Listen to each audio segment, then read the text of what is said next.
Hello everyone, welcome back to Sylving. Bro, I've been calling it the wrong thing this whole time. In the...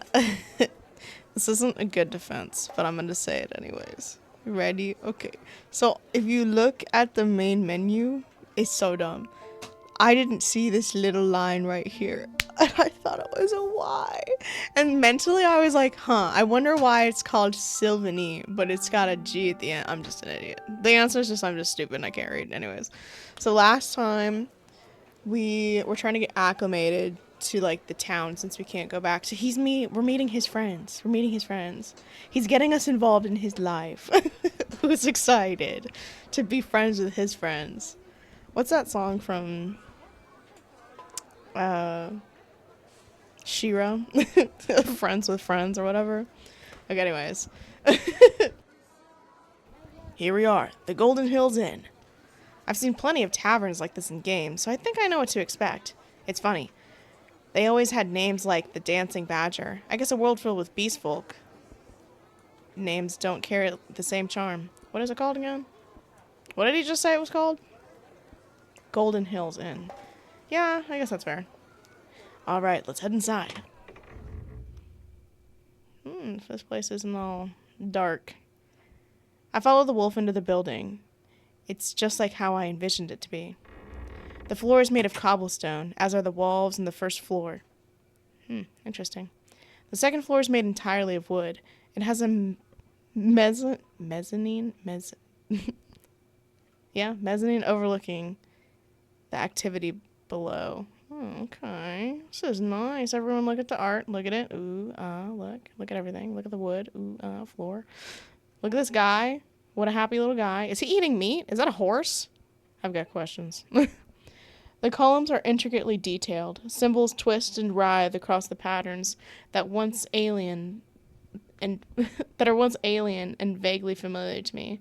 I can't imagine how long it must have taken to carve them all. Where's he talking about? The columns? These? Oh, these. Yeah, you're right. Looking over the counter, there's the typical barrels, drinking bottles, and other necessities for a bar mixer serving drinks. Okay. Besides, it is an astonishingly large door, presumably leading to the kitchen. Okay. I could almost float on the smell wafting from said room. The aroma of salt-grilled meat and melted butter is almost tangible, and it makes my stomach yearn to be filled. I actually have to swallow a little to avoid the drool spilling out of my mouth. Most of the tables are empty, though. Must have beat the lunch rush. Or missed it? Either way, everyone's at the market shopping, so we practically have the place to ourselves. Big woof! Is this a child, or is this like a just short man? In the contents of this world, is this a small child or a large bear? Or a short bear? A brown blur darts from behind the counter before seizing Agnar's leg in a tight embrace. I'm guessing it's a child. His arms and legs are wrapped around Agnar tight enough to hold him aloft. What? He's smiling ear to ear, giggling as he buries his face into the wolf's fur. But then he finally notices me, and his eyes go wide in surprise. He promptly releases Agnar and begins hopping from foot to foot in sheer excitement. Oh, I know you. You're the weird-looking lion with the funny clothes. Ole. Ole? I'm calling him Ole. That's his name now. Oh, it is a cub. Okay, that is a child. I figured it was a child based on the vibes, but I wasn't sure. The cub wilts a little at the chide, but immediately forgets his manners again, pointing crudely at me and bouncing in place. But he's the one my friends told me about. That weird drunk lion. Bruh. He's not drunk, Ole. He's recovering from severe illness and is having trouble walking. Be nice and don't judge him by what others say. Ole puts his taunting finger down as he continues to stare in silence before seizing Agnar's leg again. What was that? Is he growling? Ugh. Oh no, Ole. The dreaded has... Oh, I get it. Oh no, Ole the dreaded has me in his clutches. Agnar drops to one knee, acting as if he's been gravely wounded. There's only one way I can save myself. Take this, fiend! He lunges at the little bear cub, tickling his sides up and down. Ole squeals in laughter, relinquishing Agnar's leg, and scrambles in a futile effort to shield his most ticklish spots. Aha! I found its weakness. Agnar gets his paws under Ole's arms and hefts him up high. The little guy's reveling in his theatrics, with the biggest grin on his face. Oh no! You win, you win. I think he might be getting overstimulated, but the wolf continues with a smirk and a sing-song voice. I don't know. I think this little brisket could use a chomp chomp. It's crazy. Oh, he threw him. He's up in the sky now. Oh no. The cub wiggles wildly, but it's no use. His demise is sealed. He's in the clutches of the mighty wolf, and his belly is forfeit. Agnar's maw is spread wide. Maw? What's a maw? Threatening to blow the little cub's tummy or take a bite out of him like a burger. Oh, his mouth. I've never heard maw. But before the fateful blow is struck, our eyes meet and he freezes. Despite the ear-splitting smile that must be plastered on my face, he ceases immediately. Though he still has a big dopey grin. All right, young fiend. I'll spare you for now, but no more of your shenanigans. Okay. Agnar puts down Ole, who darts behind the counter, squealing the moment he's let go of. So, big woof, eh?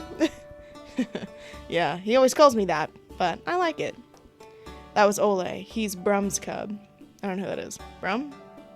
The owner of the inn, and also the lead chef in the kitchen. He does most of the cooking and is actually the one who prepared everything I brought you to eat, aside from the bread. Really? I didn't know an inn like that would serve takeout. The ones I know of usually make you eat in the building. Lucky for you, I'm the exception. Ever since I told him about you, he's been more than happy to lend a paw. That's so nice of him. I should really thank him when I get the opportunity. What's he like? Brum? Well, he's got a big personality and the frame to house it. Also, he's big. Sorry, that's not what I wonder what he means by that. Because he's a bear? The little cub pokes his head over the counter, having climbed on the stool to stand on. Big Wolf, Dad wants to know if you're staying or taking out again. Well, if Kay wants to, would you like to stay a while? He leans in and lowers his voice. Oh, I'm sure he does. We don't have to stay, but I can promise everything tastes much better right out of the kitchen. He's flirting with us. What? I'm playing, or am I? What? Tough call. Go back home and cultivate my cabin fever some more? Or enjoy my hot meal in a cozy inn and get to make a new friend in this Brum fellow? You know what? I think I'll stay for just a bit. Hey, Ole, I'd love to eat here. See what your dad can make. Yes! Would you like to show us to a table? I know you've been practicing how to greet a noble. The little one's face lights up. He scampers down and around the counter before coming to a rigid stop before us. Right this way, mister. He bows in a comedic fashion, sweeping his arm low and wide in a gallant flourish. And then he leads us to one of the available tables, chin raised snootily in the air and walking on his tippy toes. Please have a seat. He's speaking with an intentionally poor, pompous accent. It's hard not to chuckle. I hope he doesn't he doesn't speak to actual nobles this way. I don't think they'd appreciate it. We took our seat with a gracious air, following the cub's lead in the little skit. The seat is a tad bigger than most of the ones back at the house. My feet barely touch the ground, while Agnar only has to bend his knees slightly. The best seat in the house. Thank you, Master Ole. You are too kind. Now that we're seated, could you introduce yourself to our newest guest? The little bear beams, dropping the act and extending a hand to me. I'm Ole. Nice to meet ya. I take his hand and give it a gentle shake. Nice to meet you too. I'm Kay. You must take on a lot of responsibility around here, big guy. How old are you? I'm 6. 4, 5, I'm 7 years old. That's so mood. He puffs his chest with pride. You had your birthday last month, right? Yeah, Dad got me the biggest honey cake, too. Do you like honey, Mr. Lion? His name is Kay. Do you like honey, Kay? This kid's adorable, and he acts pretty much the same as any other human kid his age. I sure do. It's super sweet. I like to have it with my breakfast. Ole, do you think you could help your dad out in the kitchen? You know how much he appreciates your help. The cub sees right through Agnar's gambit and makes his displeasure known. But Agnar, you promised you'd play with me today.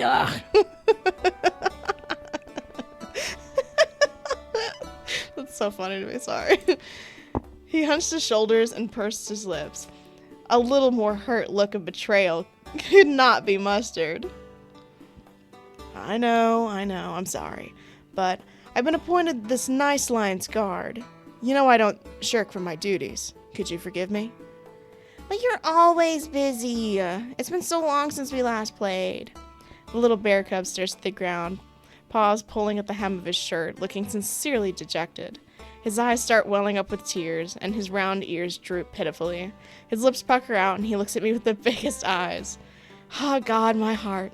Sad, cute animals are my greatest weakness. He bats his eyes mournfully, a single tear cast down his crumpled face. What a nerd. I thought I had tougher skin after all those animal cruelty ads, but I know he's just playing me. But there's a limit to how much sad cuteness I can take. But I also need Agnar. It's my first time out, and I don't really know what to do if something happens. The eyes. No more. I can't say no to that face. I'm not a monster. You win this round, little crocodile. You can go play with him, Agnar. I'll be fine. Agnar gives me a concerned look, but he can see the struggle in my face. He knows. No, Kay. I can't just leave you alone in a new place to go play with a cub. What sorcery allows you to be immune to this crystallization of misery? And in the form of a teddy bear!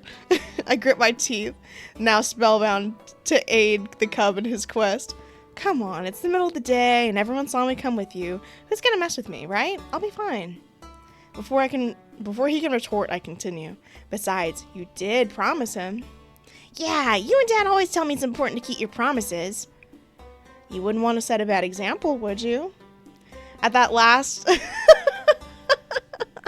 And at last, the emotional blackmail piles too high. The wolf breaks. All right, we can play, but only for a little bit. Yay! The cub scampers over to a more open part of the inn. Agnar pushes himself up, leaning forward to whisper to me as he does. I won't be too far. If anything happens, just call out for me, got it? All right, I will. Good. I'll have Brum bring you a drink to start with. Well, I better give him the good first impression. How's he like?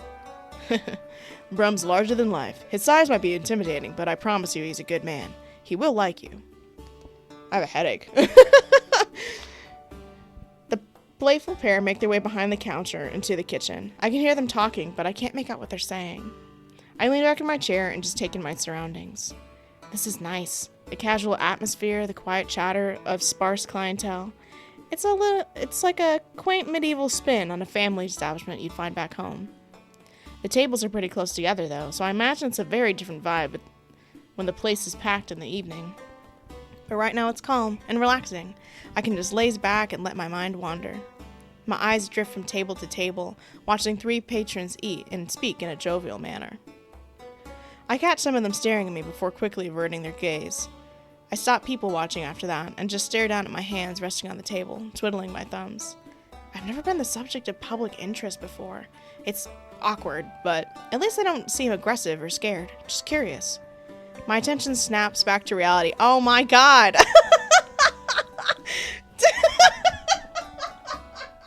Stop it.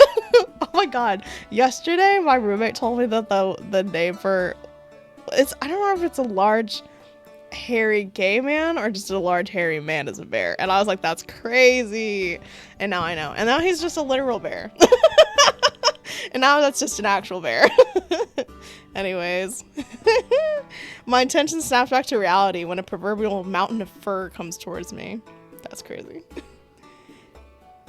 New menu background has been unlocked. Oh, cool. At first I mistake him for one of the patrons, but as he gets closer, I can see the bear coming from the kitchen and making a beeline for me. That's Brum? He's massive! Yeah, I agree with that statement. Look how tiny his head is on his large, square body. Man is ginormous. He walks up to me, a big, almost expectant grin on his face. I have to crane my neck just to see his big nose. What should I do? You must be Lord Kay Sonder Agnar told me about. It's a real pleasure to meet you. I gawp at him silently, forgetting how to speak.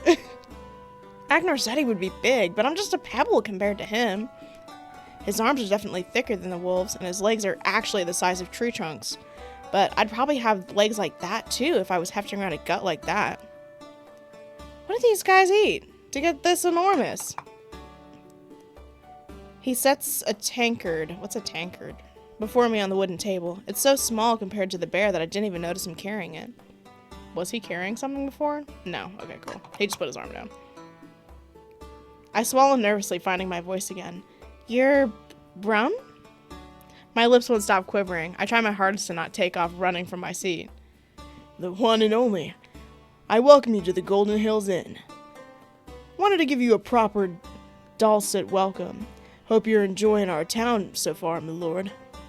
Dulcet? I wonder if that's the name of the village. But why lord? Does he think I'm one? Agnar told me you're a traveling noble. Been hearing word around town, but you're not at all what I expected. We don't get many high society folk through the door, though Agnar has brought that Vidskogen fella around here a few times. I heard you got some real colorful clothes, too. Wish I could have seen him. Heard all sorts of fanciful things about him. Colorful, right. That's a polite way to put it, I guess. Yeah, this place is pretty different from home, so I needed something more local and less eye-catching. Ah, shame. Maybe I'll get to see him someday. I'm just so glad I finally get to meet you in person. Wanted to give my lord a proper welcome to our humble village. I'm resisting the urge to cringe. He really thinks I'm a noble, huh?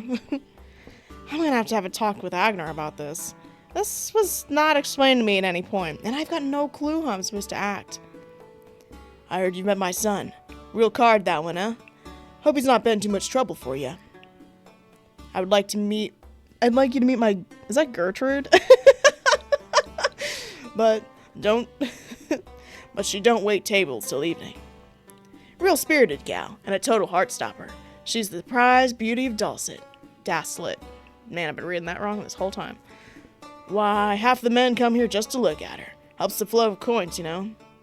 Maybe you've already heard of her. Wouldn't be the first time someone made her wear here just to meet her. No, it's my first time hearing about her, but she must be really popular if people travel to see her. Oh, trust me, she's the most beautiful woman you'll ever see this side of Nordstinden. Yep. One look and you'll be left speechless. I'm pretty sure I'm a gay lion. I'm like 80% certain I'm gay. Question mark. I feel like I remember that being in our lore. I can't help but feel like he's playing her up a bit too much. But seeing as he's her employer, I guess that's expected. I'm actually kind of curious to see what she looks like now. But if you're not here for her, then... of course you must be here for the big hunt.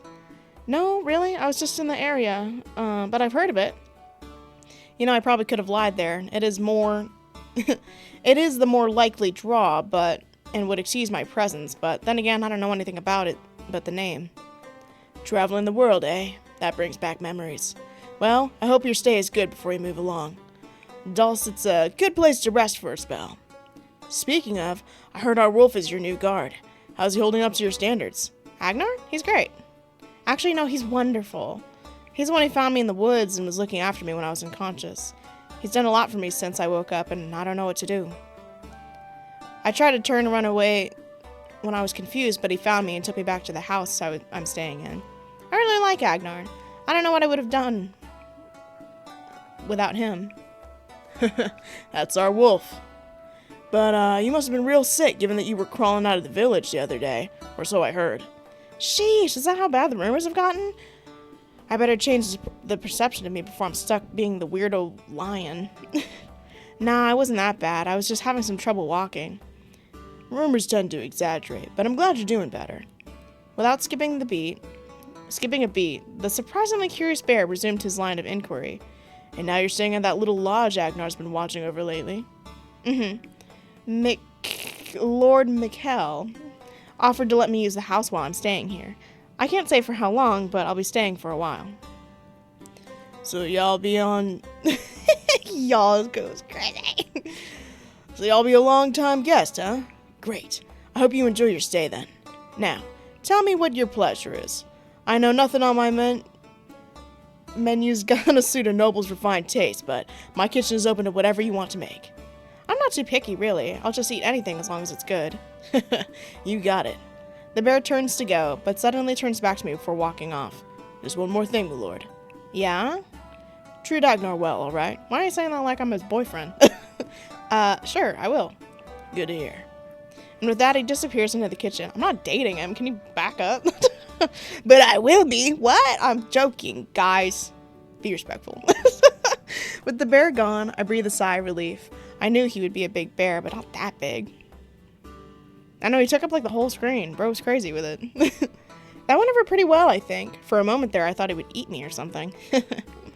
Agnar was right. He's friendly enough, but his sneer and size alone makes him intimidating. But I don't think I made any mistakes when speaking with him, which is a very good thing. Not only would I have to fear discovery, but I get thrown into orbit too. My gaze turns to my table, waiting for my food to arrive when I notice a drink. Oh right, he's already brought me something. Come to think of it, I am rather thirsty. I hold up the tankard to my nose and give it a sniff. It smells like apple juice and almost cinnamon? I can't pick up on any alcohol. Of my own accord, my tongue curls into a scoop at the end and begins rapidly lapping the beverage. I almost slam the tankard down and onto the table in surprise. I mean, I am an animal now, sort of. It's strange that my body keeps doing things of its own volition, but I guess it could be worse. Still, I hope this won't keep happening. Pressing the tankard to my lips, I drink it properly. It's a fuller apple flavor than I'm used to with juice, but it's less sweet and a little bitter. I like it though. The cinnamon's a nice touch. Like any restaurant, my food isn't brought out right away, leaving me nothing to do but sip at my drink. Agnar's taking a while, and I nervously rub my claws against my now empty tankard. I shouldn't be impatient. It's only been a few minutes. Brum walks around and brings a few meals out to other guests, as well as refilling some drinks. I wonder if they're all drinking the same thing or if they're just having something stronger. The occasional squeal of laughter emerges from the kitchen, and each time it's a welcome relief from my boredom. Ole and Agnar sound like they're having a blast in there. Just when I'm about to peek into the kitchen and see what the holdup is, Agnar and Brum exit together and head to our table. Oh, this is a tankard. Ooh, looks so fun. I see people have those at, what are they called? Ren Fair and stuff? But like they're different, obviously. The bear is expertly carrying 2 trays, each with sizzling, steaming food. 1 herb and butter honser with mashed putt-putt, and 1 sausage plate for our dependable wolf. What's set before me is a plate with 4 cuts of white meat, that's crazy, which resemble oversized chicken breasts, swimming in butter and herb sauce. The other plate is piled high with what smells like garlic and potato. Agnar sets 2 tankards on the table, one clearly meant to refresh my drink. The other's bigger, white foaming at the top of it, with the smell of beer hanging in the air. So, Lord K, would you hear the request of this humble chef and tell me what you think of the food? He gestures at the plate and I stare in bewilderment. Anything made with this much butter can't be anything less than fantastic. Sure, it looks almost too good to eat. That's a new one. But there ain't much point in making food you don't eat, is there? The best part of the food is the taste. So please, eat. There's plenty more in the kitchen if you want it. He seems strangely eager to hear my opinion of his cooking. Is it because he thinks I'm a noble? I cut into the meat with a fork and knife like my nanny taught me, and gracefully scoop up some mash as well. I blow on it a couple times, placing the morsel in my mouth. Not that it was burning hot, but if I'm supposed to be selling this noble role I was given, I might as well get my table etiquette right. Oh wow! Man, the meat is so juicy. It's just tender enough for me to chew on. And the sauce so creamy and light that it blends perfectly together. So, would you say it's good enough for a noble? Noble? I'd say it's fit for a king. I knew it. Yes. The bear slaps his knee in triumph. He's beaming with an unbridled joy and regards me with pure gratitude. You heard him say it, Agnar. The badger's gonna pay up. What? What badger? I look around in confusion. Did I miss something? He's a regular here. Probably had another bet with Brum. Oh. You're damn right he did. I'm confused. What role do I have to play in this? He's bet an entire tab that if he I couldn't get a noble to pay a visit and say the food was good, he wouldn't have to pay it. That's awful. Does he think he's too good to pay? And for this, no less? Oh, he's gonna pay me now. And he's gonna be on dish duty for a week. Just in time for Jack Mark Hunt, too. Okay. Oh, this couldn't get any sweeter. We're all proud of you, Brum. He scratches the back of his head with a goofy, confident grin. My bad. I'm putting my words together. Since you helped me with the win, your drink and meal are on me today, free of charge. Oh, no, I couldn't. The food is so good. But I insist.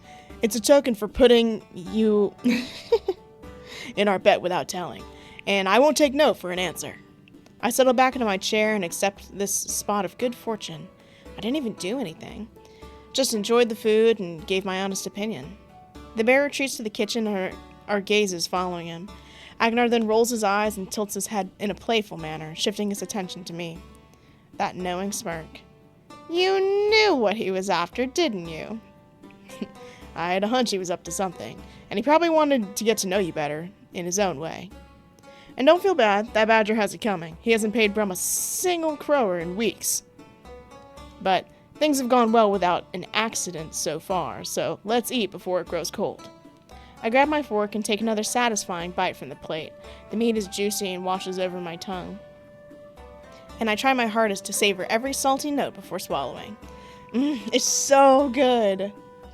That's what I've been telling you. Brum's the best cook in all the land. Or the world. I can't remember the last time I had a meal this good. I'm glad to hear you enjoy the food here. After we finish this, I'd like to take you to the bakery. It's just down the street. I speed up my chewing and swallow so hard I can't even answer him. But not before not before a swig of cider to wash it all down. The more I get to sample this town's food, the better.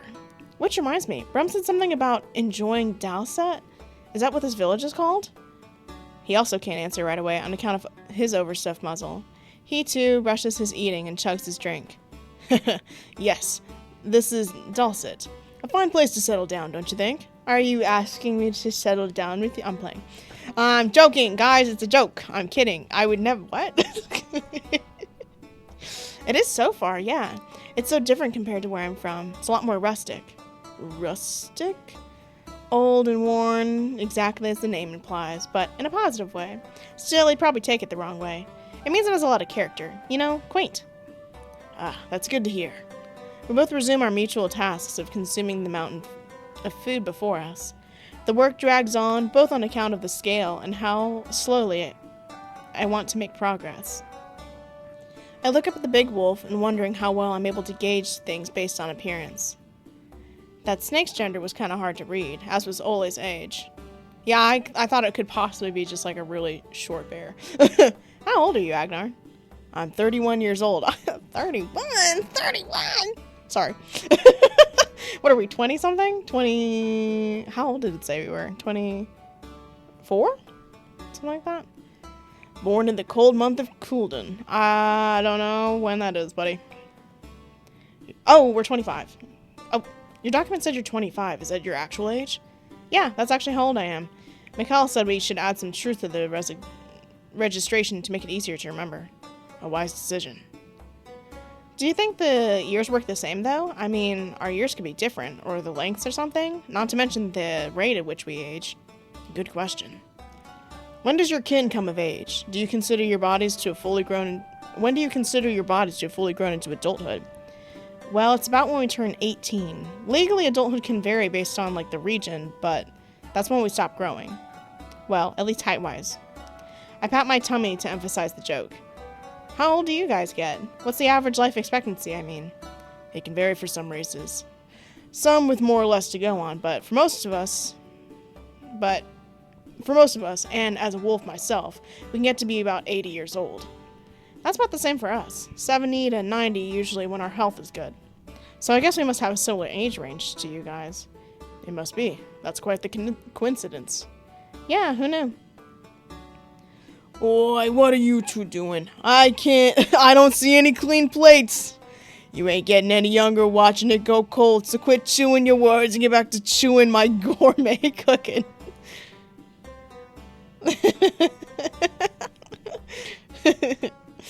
Agnar and I burst out in laughter together. In hindsight, it wasn't that funny, but Brum's comedic timing couldn't have been any better. I guess we got caught. Agnar tries to hold in his laugh, but his tongue slips out with the silliest grin on his face. Look at his little face. He's so cute. Wait, so little. It's nice to see the big wolf laugh so wholeheartedly. He seems rather comfortable doing so here at the inn. We both need a moment to settle down before resuming our meal. It takes effort to keep my chuckling down. I catch Agnar smirking at times. His eyes linger on me. Yeah, they do. He's no doubt having the same problem. We're gonna kiss later, guys. I don't make the rules. We're gonna smooch later, and it's gonna be great. I'm growing rather fond of this wolf. Yeah, I am. What? Sorry. Be respectful. Guys, we have to be respectful. Guys. See, and now seeing that other guy, he still looks crazy to me. Like, the proportions are bananas, but, like, seeing that other guy, I'm like, it's fine. It's literally fine. He has, like, a skinny little waist. I didn't say that. What? I ate way too much. I barely managed to eat it all. That's Brum for you. His eyes are always bigger than your stomach. You don't have to gorge yourself if you're full. You can always give me what you don't finish. Though I'm sure he appreciates the compliment of a clean plate. I pat my stomach, hoping in vain that it'll cause the food to settle more quickly. Where are we going again? The bakery. We've already arrived. Yeah, it's right here. Wonder where the inn is on this screen. If it even is on this screen. That was fast. I didn't notice it when we first came here, but it's just a stone throws away from the inn. Okay, so it must be somewhere in this area. I feel like I might have a little room for dessert. If the older rabbit's inside, be warned. He can be rather difficult to deal with. In what sense? I follow the wolf inside and am met with a dominating scent of yeast and flour. The storefront is small, but not cramped. Just enough for someone like Agnar to browse the section behind the counter. There are many baskets lining the shelves, presumably to hold freshly baked bread, but for the most part, they're empty. Slow day, I guess? Or busy, depending on how you look at it. I'm entranced, however, by the variety of bread that is on display. They're all different shapes and sizes, many twisted into stylish knots and other artistic shapes. Okay, go off. Croissant! Croissant. There's baguettes, biscuits, croissants, cream and jelly-filled buns, bagels, and standard loaves and more. They come in different shades of brown, some with seeds or salt for topping, and all with a glossy coating of butter to really seal the deal. If this is only half their stock, it really makes me wonder just how many different kinds they sell when they're full. I didn't realize bread making could be such an art. Someone there? I'll be with you in just a moment. I need to pull these out. Oh, a soft, welcoming voice is not what I did. Comes from the opening behind the counter. I can make out the stonework from the oven from here, so it's reasonable to assume that's the kitchen. This?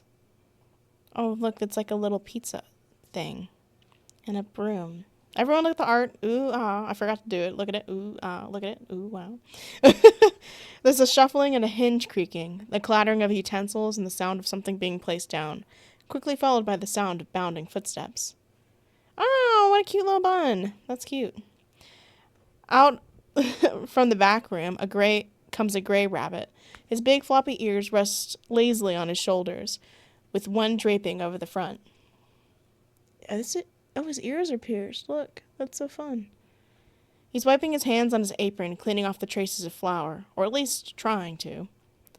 Agnar, back so soon? It's only been a few hours. Hey, Jacob. I'm sorry if I've come at a bad time. We? Oh, sorry. I didn't even see you there. You must be that new line fella everyone's been so worked up about. Yeah, that's me. Leaps over the counter. He leaps over the counter, literally leaps in a single bound over the counter and onto the floor in front of us. Standing in front of me, he's just a little shorter than me. What? These animals are very different sizes than I thought. I kind of, expected, a Zootopia vibe. Oh, sorry. We're, they're kind of close to their real sizes, but I guess they're all just, human size. I forget that they're I think it said it in the last video, but, when your character's looking over himself, he's like, oh, I'm kind of human. I'm, human, but also not really. Yeah. His nose being at the height of my chin. He extends a hand and smiles in greeting, his pink nose twitching and his big buck teeth making for quite the impression. Look at his little paws. The name's Jacob, a local baker on this side of the village. We've got many baked goods to sell, all in good quality. Pleasure to meet you. I accept the handshake.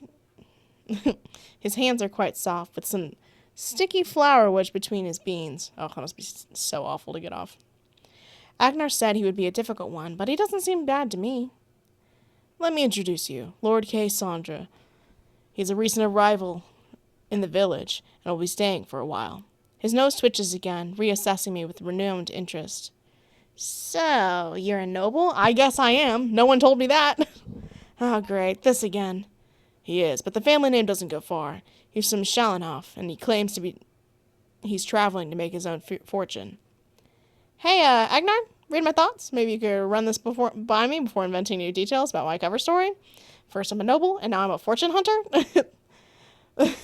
Isn't impersonating a noble a serious crime, like Hangman's Noose serious? Right, Lord K. I guess it's true now. He gives me a discreet nudge to bring me back to the conversation. Oh, right, just like Agnar says. Really? Well, good for you. Wish I could just go to the capital already, but I haven't earned enough to make my way on my own yet. I'm sure he'll enjoy your baked goods, Jacob. Your baking is second to none. Well, I'd hope to think so. I'd like to hope so. Hello? I need the coin. Can't bake much if I can't afford the flour. If only my pa wasn't so stubborn about using his old recipes. I don't see why he wants me to keep baking the same old bread after so many years. He's not in the kitchen, is he? I would rather not meet him. Have him meet our lord here today, as he's not fully recovered yet. Don't worry, old man's out in the plaza hunting ingredients for his pretzels. He's got a lot of people coming to watch them hunt this year, and we're having trouble keeping up with demand. Do you think it has something to do with... You make pretzels? The old man does, yeah. They're sort of a seasonal item. He makes them every year for the big hunt. What are we hunting, by the way? Don't tell him I said this, but they're the only good thing he makes. Have you eaten pretzels before, Lord K. Sonder? Of course I've had pretzels before, but I don't know if I should be surprised or not to find them in this world. Judging by the question, I guess they're not all that common here yet. I have, but I'm looking forward to how they taste here. I suggest you try it with a tankard of beer and sausage. They go great together. Ugh, beer? Why that of all things? It tastes awful. Well, you can never go wrong with a good beer. What does that mean? I don't know what that says.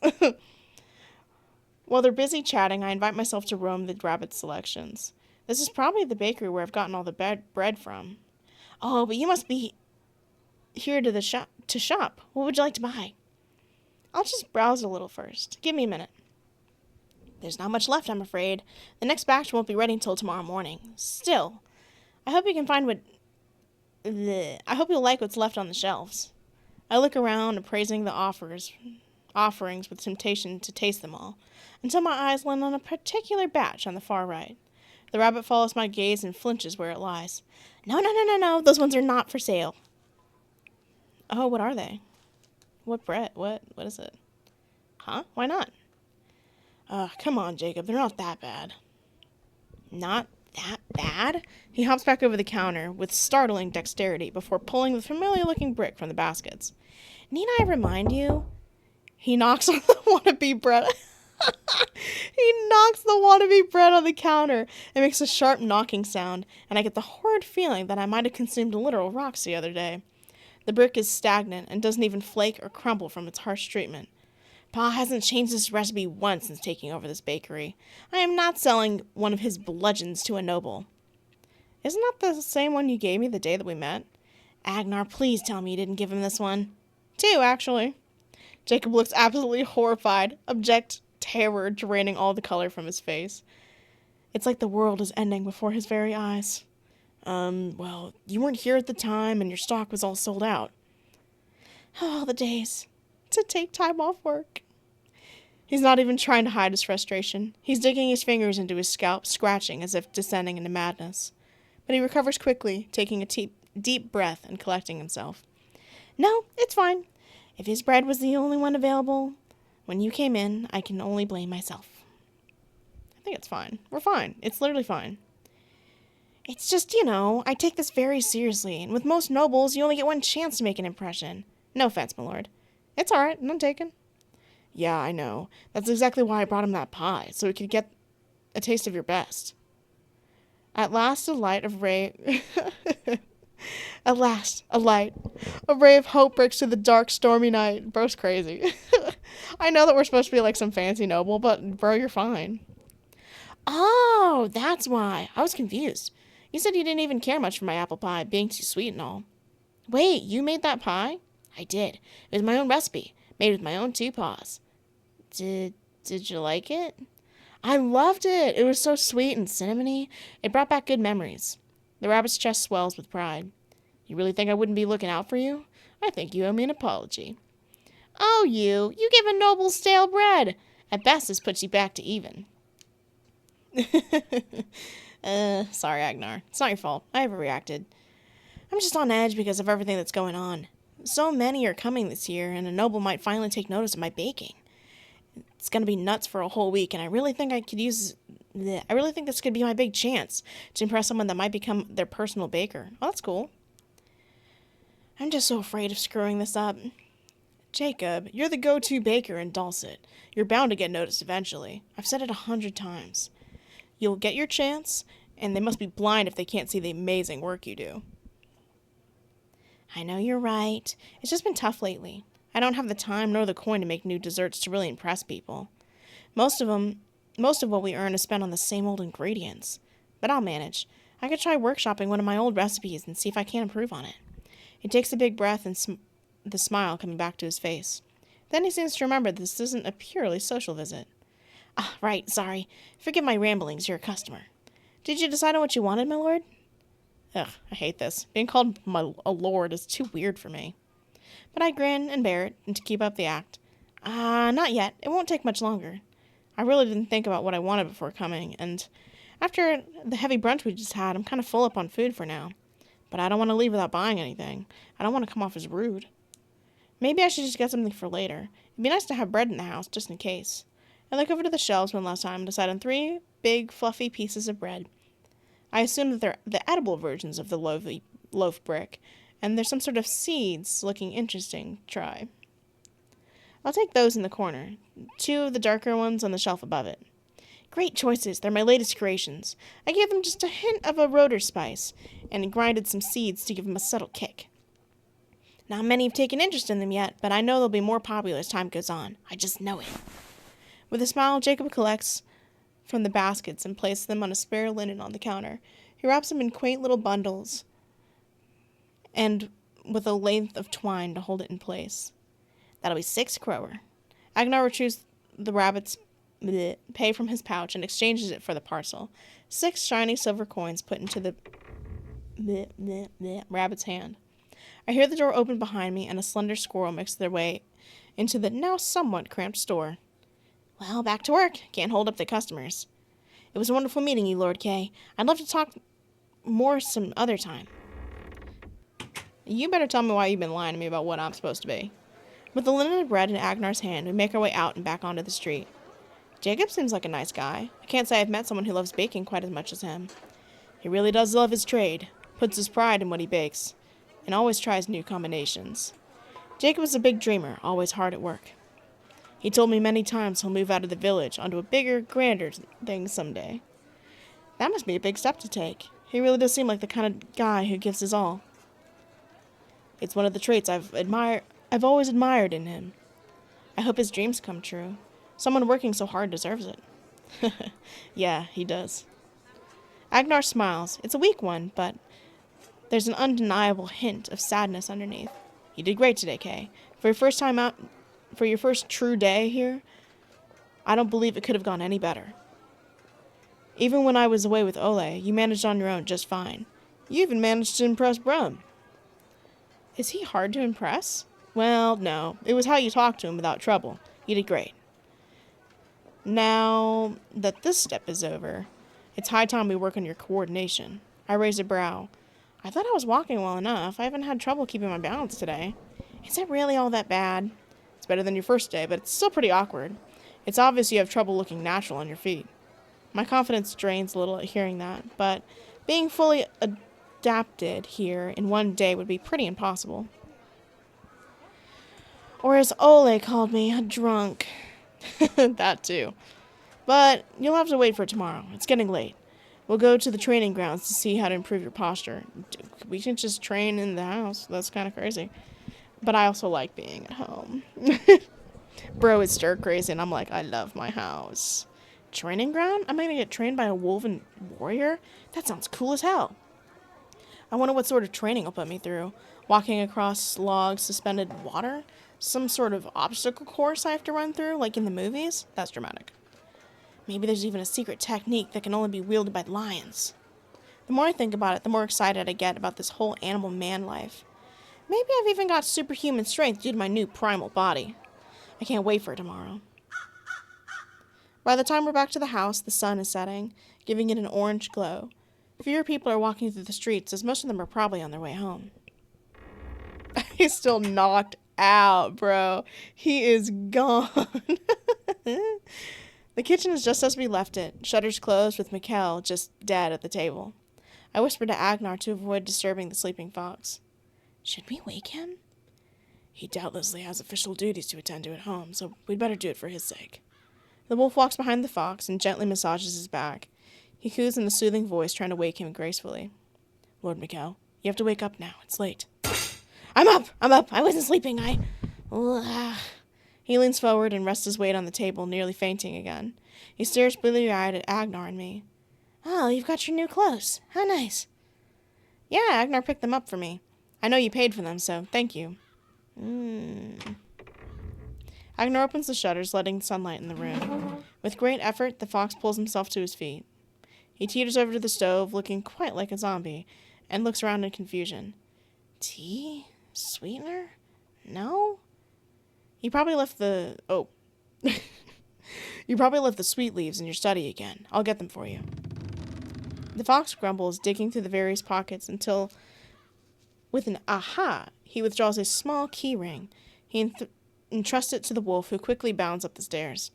He grabs his glasses sitting on the table, taking his time to adjust them until they sit firmly on his long nose. I step up to the weary Vulpine to lend a hand, but I halt when he pulls a number of odd trinkets from his bag and cupboards. What is he pulling out? There's a kettle and a stand for it, a small clay bowl with a hole in the side, and a metal baton with a wooden handle. Oh, bro's making tea. Mikkel then lethargically goes through the motions of preparing a pot of tea, though without any water. I expected him to go to the stove, but instead he sets up a shop on the table. How does Mikkel intend to make tea? And more importantly, how does he intend to not burn the house down? Should I intervene? He looks like he's liable to pass out mid-fire, making that table clock look like it's going to go up. It'd go up like a matchbox. Then my eyes shimmer as he retrieves 2 glistening crystals from his satchel. The pair emit a strange light, one red and the other blue. Their scintillating beauty absorbs all focus, as though the world has vanished. I watch as he casually holds up the blue crystals above the pot, tapping it with the metal wand. In a moment, the glow dims and the water flows out of the stone. What? As if it were a squeezed sponge. What? It takes a second, but I finally realize what I'm seeing. I have to rub my eyes for a double take. There's actually water flowing out of that crystal, and much more than it could possibly hold, even if it were made of pure ice. Now, transfixed for a new reason, I poke Mikkel in the arm, not taking my eyes off the crystal for a second. What is that? Water stores water tea. With the kettle filled, Mikkel pulls the baton away, and the water flow ceases. What? What lingering moisture remains in the rock seeps back like a sponge until it's bone dry. But it isn't porous? The blue crystal is dimmer now, still glowing, but its luster is diminished. He then lifts up the kettle and tosses the red stone under the clay pot. Afterward, he seals it inside by setting the kettle back down like a lid. Interesting. He inserts the rod into the hole, presumably to make contact with the crystal. Heat immediately begins radiating from the makeshift boiler, and I can even see a flicker of firelight through the thin seams in the pot and wand. Mikkel leans away from his setup, waiting impatiently for the pot to boil, while inspecting it with greater interest. So, the red one's fire? Yeah, fire. And this is normal? Tea? No, this tea isn't common. We got this one imported. Not the tea, the crystals. Ah, the crystals. Yeah, the crystals. Are they magic? Yeah, the crystals magic, yes. Stores elements inside them. You're using them to make tea? Mm-hmm.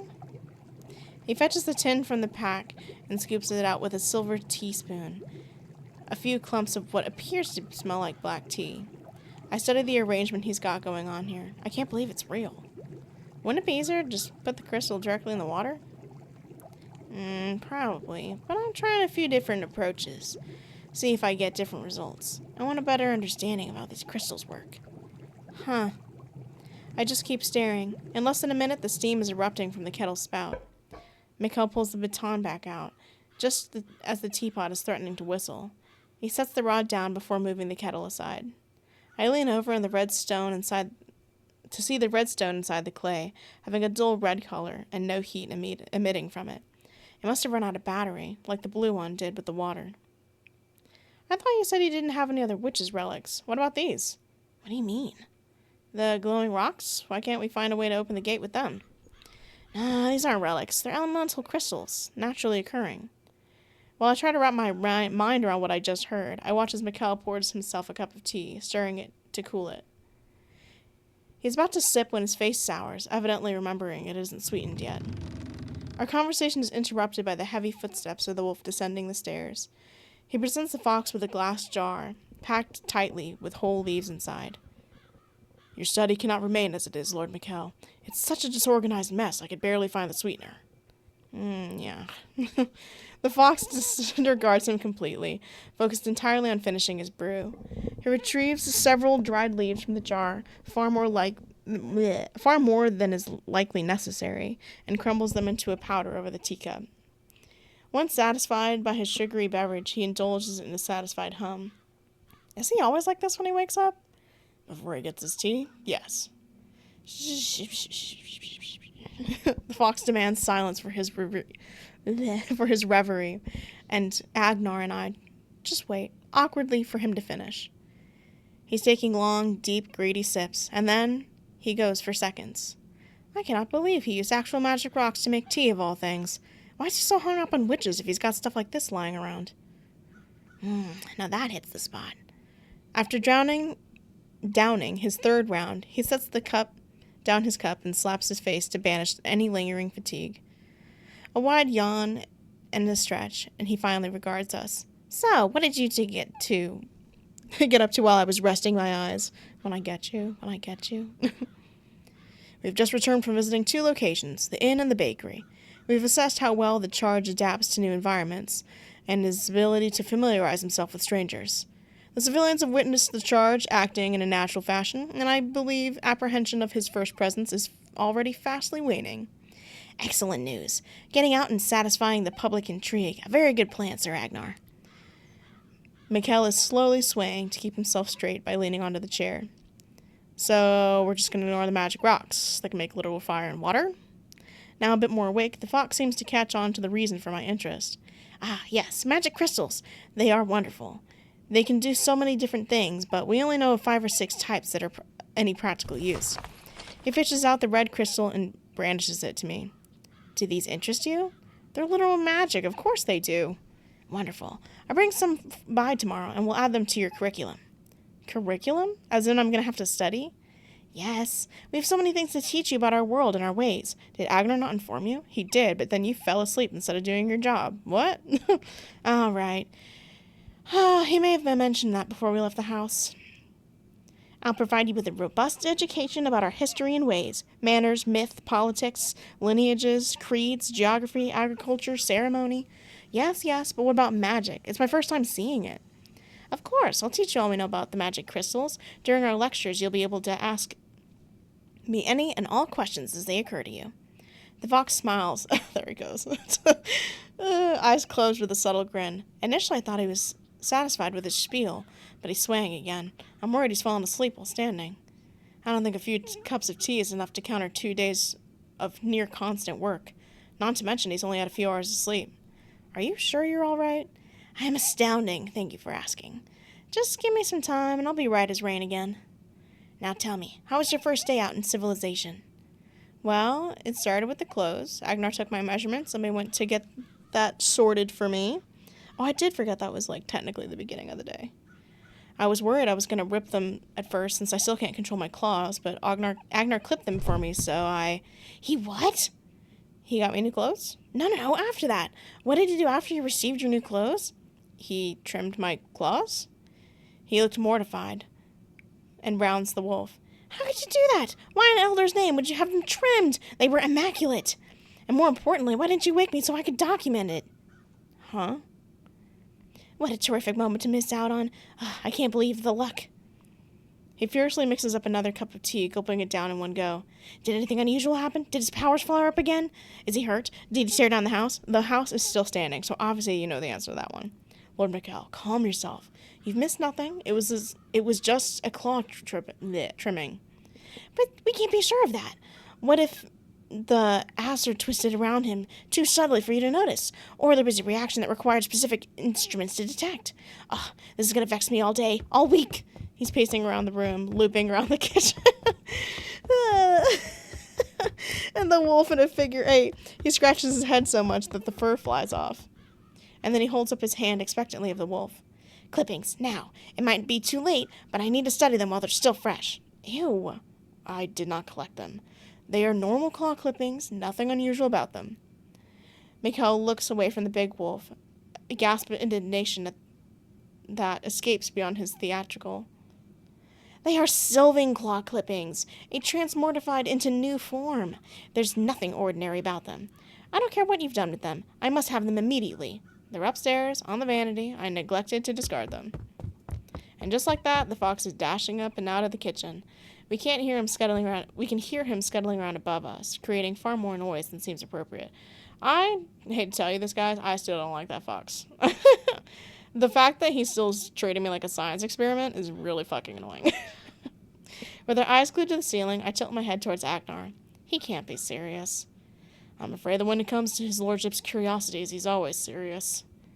But claw clippings? That's a bit gross. Perhaps the word gross doesn't come to his mind when it means he can learn more about your kind. You also may have noticed that when he's tired, his behavior becomes a bit erratic. You mean more than normal? Just let him be. He'll tire himself out soon enough. The fox scuttles back down the stairs, holding aloft a small bottle filled with the clippings. I'm glad you didn't get rid of them, Sir Agnar. This will make for an excellent addition to my Sylving collection. You're gross and weird. I don't like you. Now, if you need me, I'll be in my study the rest of the night. I've got plenty of experiments and documentation to do. He's going to pull another all-nighter? He's insane. No, Lord Mikkel, you have to go home. You have your official duties to perform, and you need a proper night's rest in your bed. Yeah, punk. Clippings will still be there. Fuck. What? I'm perfectly alright. I've gone days without rest with no adverse effects before. We both know that isn't true. The last time you did that, you spent an entire afternoon studying a thin metal pot from the Sylving world, which turned out to be a waste of time. No, it wasn't. The metal was unnaturally thin and pliable. You would have been amazed, too, if you had an ounce of scientific curiosity. This will only take a few minutes of testing, no more. The fox sniffs with indignation, again swaying where he stands. The tea is having less and less of an effect by the second. No, your family would never forgive me if I let you do this to yourself again. You must go home. Okay, I need to escort Lord Mikkel back home, but I should be back shortly. Will you be all right on your own? Sure, easy enough. I've got some reading to do anyways, about this Schallenhof place I keep hearing about. I retrieve a book from the table where Mikkel was sleeping and wave it. Good, then we'll leave right away. No, here, let me help you, Kay. I only need an hour with you. My lord, listen, you need to go home so you can get a proper night's sleep. Oh, pish-posh, I'm fully awake now. No need to be so dramatic. The fox is talking to the spice rack in a daze, evidently mistaking it for Agnar. His balance is so bad it's a miracle he hasn't collapsed yet. Agnar is forced to step in and steady him by resting his paws on his shoulders. All right, here we go. Lord Mikkel, just hold on to me. He pushes the now sleepwalking fox towards the exit. I hurry to the door and hold it open for them. I'll be back soon, Kay. Wait, can I at least have some of your remains too? The fox reaches for me futilely as he is gently forced through the door by the wolf. I wave to Mikkel, by the door as I watch them walk down the street. Hopefully, he actually sleeps when he gets home. It was fun being out today for a change. It was only for a short couple of hours, but I think I've had enough exploring for one day. With nothing else to do for the rest of the day, I go back inside and take up on some light reading. Shouldn't take much to get a head start on tomorrow's lecture. That's if that nerd shows up. Oh, this is the next morning. Okay.